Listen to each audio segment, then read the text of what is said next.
if crypto ever becomes mainstream and gains really mass adoption, you can be pretty confident that the regulators are going to come in and say, you need to be doing all of these things the traditional payments ecosystem is doing. And at that point, there's going to be costs involved. And so they're going to try to figure out either the merchant is paying that or they're making money in different ways. It just has to happen.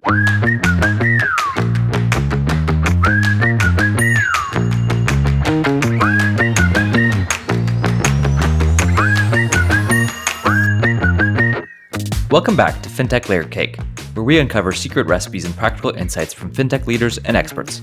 I'm your host, Reggie Young, Senior Product Lawyer at Lithic. On today's episode, I chat with Nikil Konduru, who's a colleague of mine at Lithic. Nikil has worn a ton of hats, but he currently leads our expansion efforts looking into what verticals and products Lithic should dive into. Nikil is one of the sharpest folks I've ever met in fintech, and I've been pestering him to come on the podcast for a long time. As becomes clear from the episode, he has a lot of very well-informed, but also very contrarian takes on all the stuff that's currently happening in fintech. He and I cover the state of fintech venture capital, Visa's Flex announcement, Visa's focus on push to card recently, and much, much more. Fintech Layer Cake is powered by the card issuing platform Lithic. We provide payments infrastructure that enables companies to offer their own card programs. Nothing in this podcast should be construed as legal or financial advice. Nikil, welcome to Fintech Layer Cake. I've wanted to get you on as a guest for a very long time. I try not to make this podcast too Lithic salesy promoting whatever, and so I tend to stray away from Lithic guests. Though folks should listen to the next episode after this one because it's going to be a pretty big episode that might include Lithic's co-founders for a very specific celebratory event milestone that the company's hitting. So listeners should stay tuned for that. But Nikil, I wanted to get you on because I think you are you're one of the rare types who can handle both high-level strategic questions, but you also get very in the weeds and thrive in the weeds, and that's a rare combo. So I know you have a lot of fascinating, interesting thoughts and opinions and views on fintech. So I thought this would be a great episode, and looking forward to it.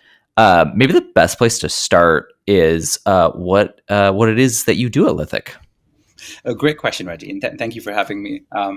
So I've worn many hats at Lithic over my 3.5 years at the company so far.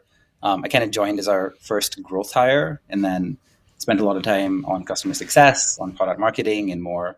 I'm currently head of expansion at Lithic, which means I get to focus on launching new business verticals and also on new product commercialization. Yeah, I can definitely support that you have worn many hats at the company, which is part of what I want to get you on because I know you've been exposed to a lot of interesting stuff. First question, because I know you have opinions on this. Why should payments not be free? Okay, so I have many thoughts on this one, but I guess maybe the simplest way of thinking about it is that kind of delivering a great payments experience is not free. It's also not necessarily cheap.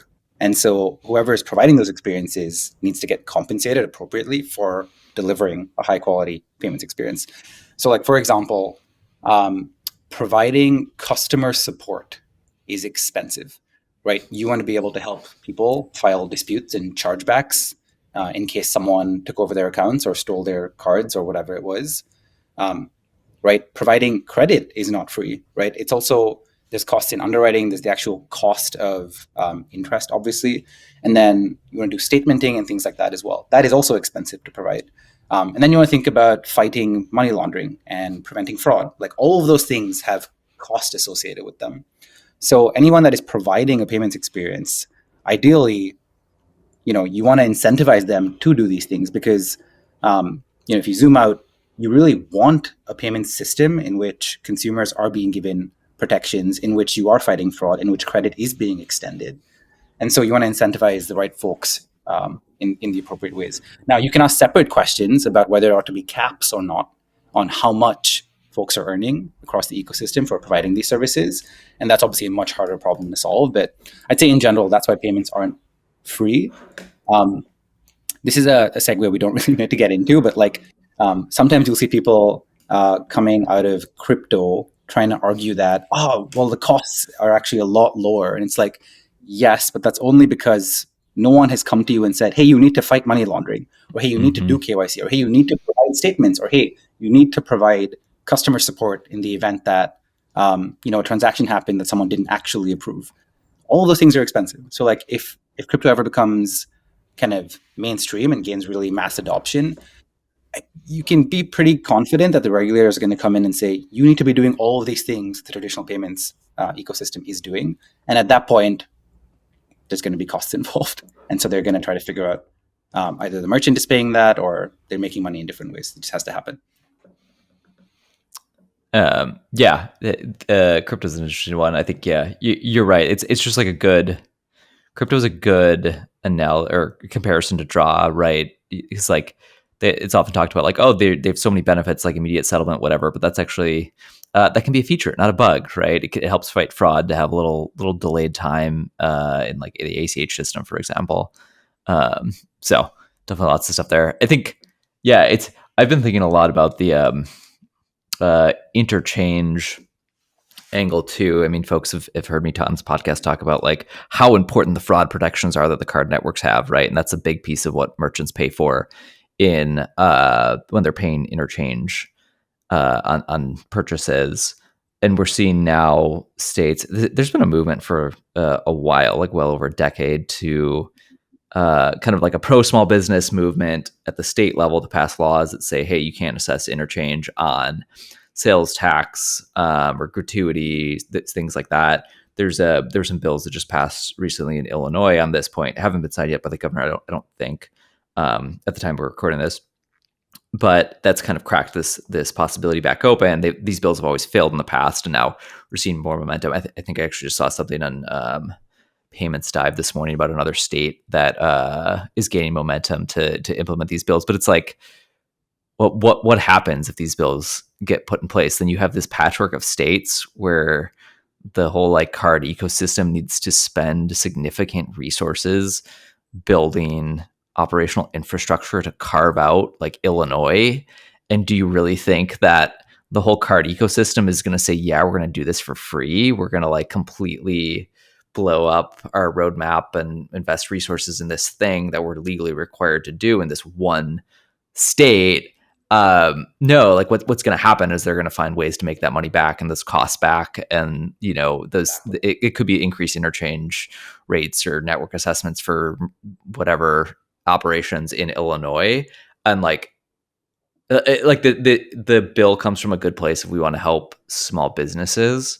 But it's to your point of like payments should be free because there's a lot of benefits that come with those costs. Like when merchants pay those interchange, they get all these benefits. And if you start eating away at the interchange network assessments, all that, merchants are they're going to get less of those benefits, or networks are just going to find the card networks, card ecosystems are going to find ways to make those costs back. And realistically, what I think is going to happen in the long term is like, if these bills get implemented, costs are going to increase for businesses in Illinois because they now have this bespoke system that requires extra work and extra maintenance. And are those businesses going to keep those costs? No, they're going to pass them on to consumers and like higher prices. And so like, actually, like my theory is like in long term, all these bills are just going to hurt like Illinois consumers or consumers in whatever state they're in. So I'm curious. I know there's a lot of like initiative pushback on these bills going on right now. So I'm curious to see where they shake out.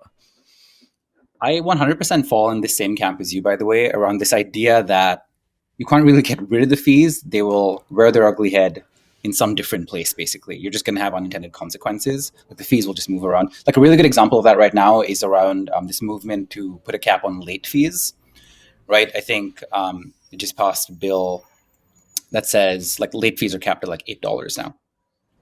It used to be the case that in general, like banks, lenders would charge something like $30 to $40 generally to consumers if they basically paid back whatever they borrowed late.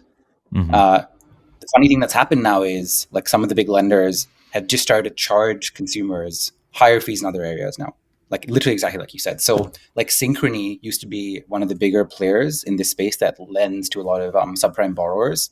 And so they said, fine, we're going to make the late fees capped at $8 now. But guess what? We're going to charge you $2 a month if you want paper statements now. Didn't used to be the case. Or, actually, they did do this. They're charging higher APRs now. So basically higher interest rates on the actual borrowing. Mm-hmm. And it's like an interesting question of, was that good policy or not? Because what you've ended up doing is basically making it more expensive to borrow now for practically everyone else in aggregate because there's higher interest rates.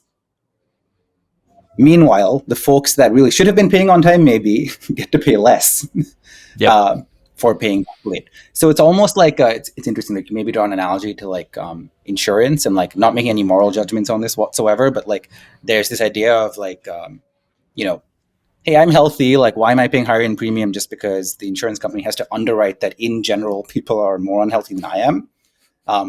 And like now we're talking about private lenders having to basically create a structure that similarly now sort of punishes good borrowers because of these caps on late fees. So yeah, there's always going to be unintended consequences, and it's always going to be difficult to kind of go into what is effectively free and open market and try to put caps on fees in this way because something else is going to break or you're just going to pass the buck around, unfortunately.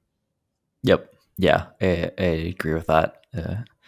Would love to shift to the fintech venture capital market because I know you've previously worked at Nika, if I remember correctly, and you have some thoughts around like the current state. You have some great soapbox rants that I have heard, and I also agree with. So, would love to hear like what do you think about the current state of the fintech VC market? Yeah, I would say so. So my favorite rant these days is that a lot of VCs have basically started to say, well, what has fintech really done? And they'll point to, the deposits that like a Chime or a Cash App have like gathered and compare that to Chase and say, look, it's not even a dent. And it's like, what are you comparing right now? Right? Because JP Morgan Chase has literally been around 225 years at this point. And like, if you go on their website, you'll even see they will tell you that it's now basically this amalgamation of like over 1,200 institutions that have come together over time through acquisitions, mergers. And that today is what Chase really is. So if you're going to compare it like a startup to 225 years of legacy and try to say, oh, they should be in the same place, that's the benchmark. That's not how any of this works. Like it just takes a long time, right? Yep. And for me, like, I think why I'm still so bullish on fintech is like, there's just a fundamental structural cost advantage to a lot of these fintechs that are operating. Like the really simple model, if you think about it, is that a lot of these traditional, regional community banks, credit unions are kind of held hostage really by their core banking software providers and end up paying a lot of fees, right, to actually maintain an account on file and provide a debit or a credit card and service that account on an ongoing basis. It's really hard to solve that problem no matter what you do, right? Because if you try and like put a pretty digital front end over that experience, like you have like this idea of core wrappers, basically, you're not actually solving the cost problem. Yes, you've created a better CX, maybe. Your cost is still awful. And so you can't really pass through any savings in that sense to your card holders or your account holders. Okay, so what if you actually try to modernize the core? What if you try to rip and replace that?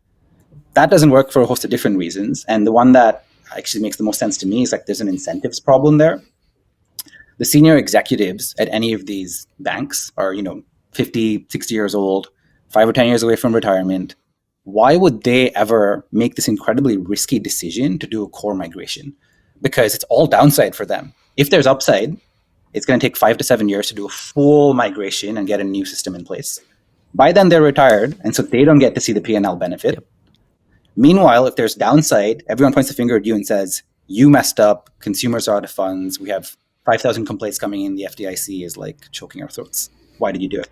Yep. So like there's an incentive problem there, unfortunately. And so basically what ends up happening is that a lot of these fintechs are going to come in, no real technical debt in the same way, better infrastructure, better consumer value props, and they'll basically start to outcompete, I think, a lot of these folks. So that's my theory, at least, and my thesis on what's going to end up happening here is like it's going to be hollowing out of that middle primarily.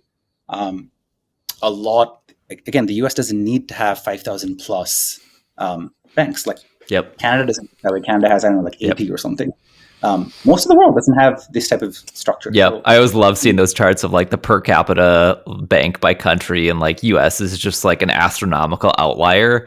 You see all these headlines now about like the death of like small banks. It's like, well, not maybe this is just like a reversion to where we actually should be. Exactly. Oh, and the last point I'll make about that is like people like to quote the fact that like well, look, there is still so many accounts at these traditional banks, and like people haven't like switched that much. I think people are switching. There's like 70 million consumers in the U.S. that are like teenagers basically and under the age of 27. Mm-hmm. Like many of them do switch. I think like payments intelligence research came out recently saying that like 40% of Gen Z has opened an account at a new bank from whatever their parents first told them to open an account at. Um, Now you can ask a lot of questions about like, okay, now you have two accounts, but which is the primary and where you're actually doing most of your payments activity, your borrowing, your deposits, your payroll, whatever. It is happening though. Like the switching is really happening. It's not going to happen overnight. It's not going to happen over a year. But if you look back over the, like, if we go to 2034 and look back 10 years, I think it's going to be kind of pretty crazy to think about how much has actually changed. Like who in their right mind today would bet against Nubank, for example? Yep. You'd have to be nuts to do that. Like the trajectory they're on versus like some of the four big regional banks in Brazil. Yep. No way. Yeah. I love your point earlier about like JP Morgan is actually an amalgamation of like over 1,000 institutions. It's such a good, like useful way to think about it. Like 12, whatever, over 1,000 institutions versus like one Chime, like very different way to compare potential like fintech investments than viewing JP Morgan as like a unified company. Okay, next topic, Visa Flex. So Visa Flex announcement came out maybe like a month ago from the time we're recording this at the end of June.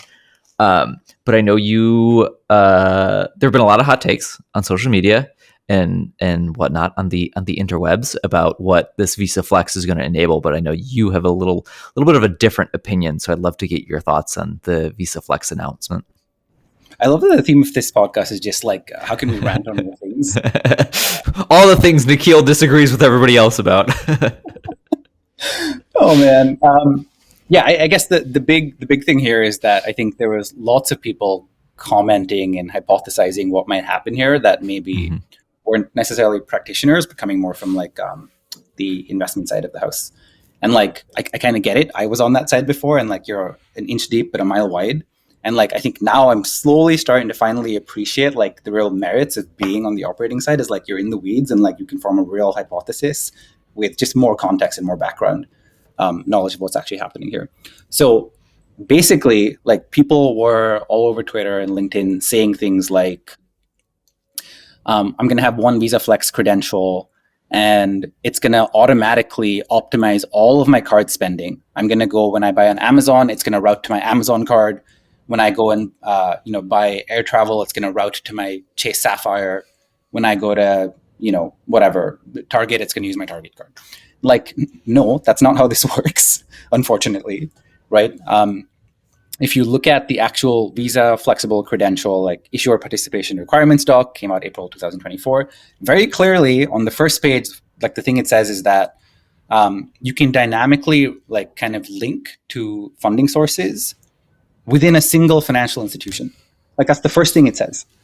The second thing it says is that basically the cardholder has to specify ahead of time, like for what kind of transaction, what funding source they want it to route to.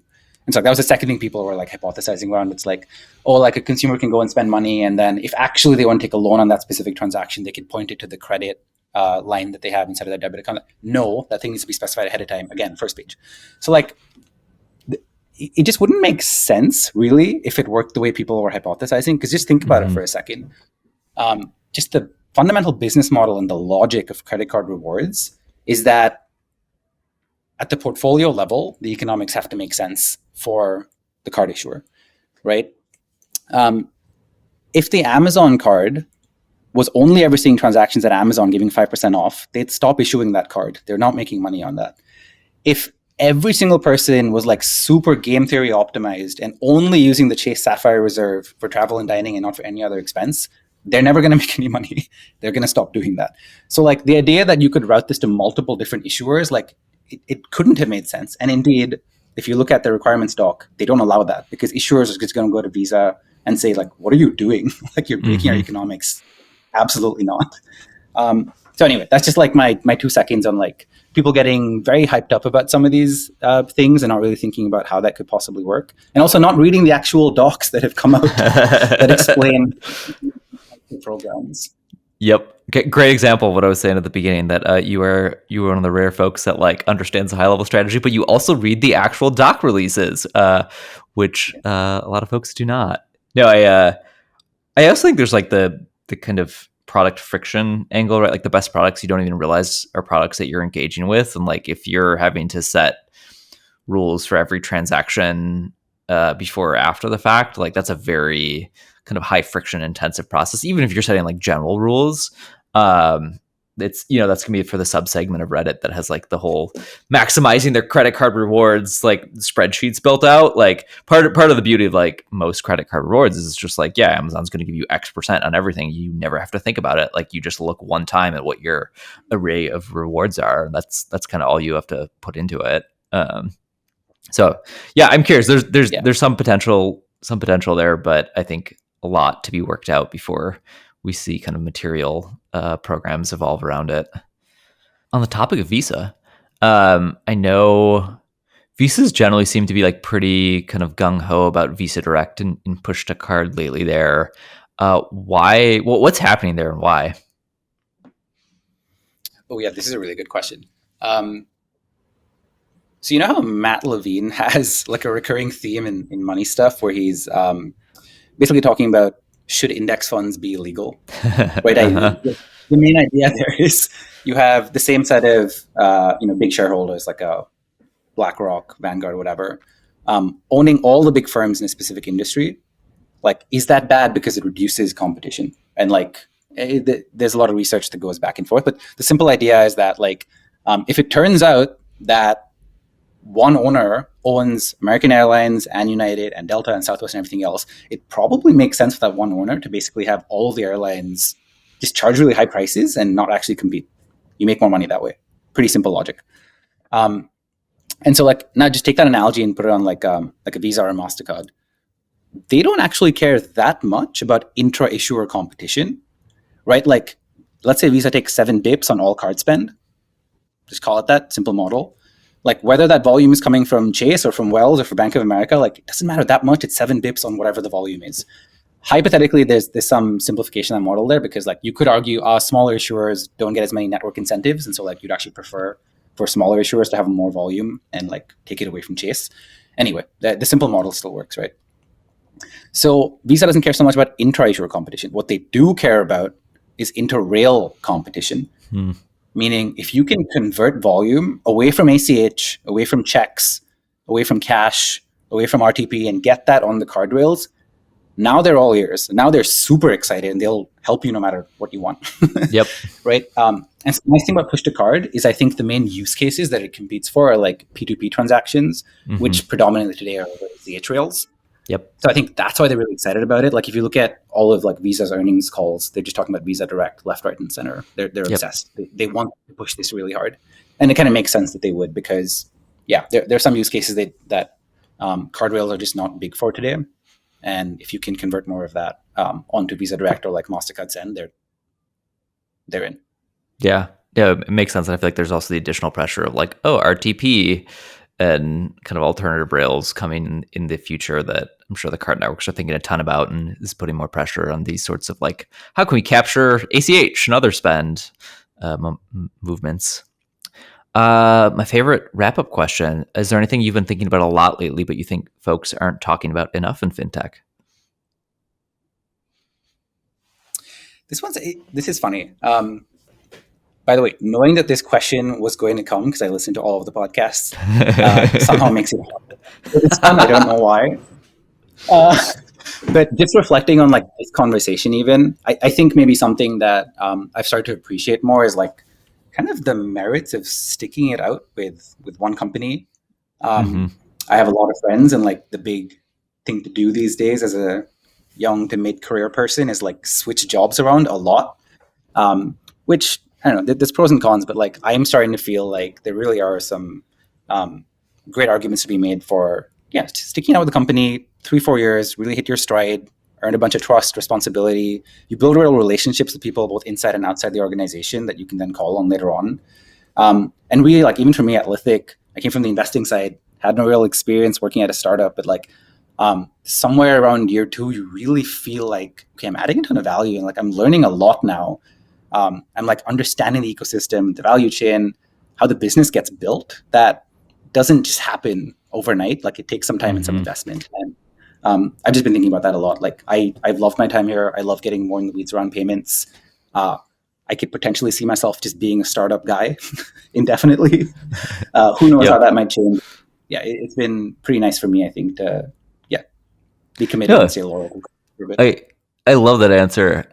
It's funny. It's something I've also been thinking about because I've been at Lithic like 2.5 years now, and I feel like that kind of 2-year point in tech is like, okay, what's your next company? What next company you're going to join? And like, I am not thinking that way at all right now about the company. Like, I've enjoyed being here, but I also think part of that's like, I think part of what a lot of folks in tech, they get that impulse to move because you just like, you have to eat it on a regular basis in like startups. Like you just have to deal with a lot of like unpleasant stuff regularly, like fire drills.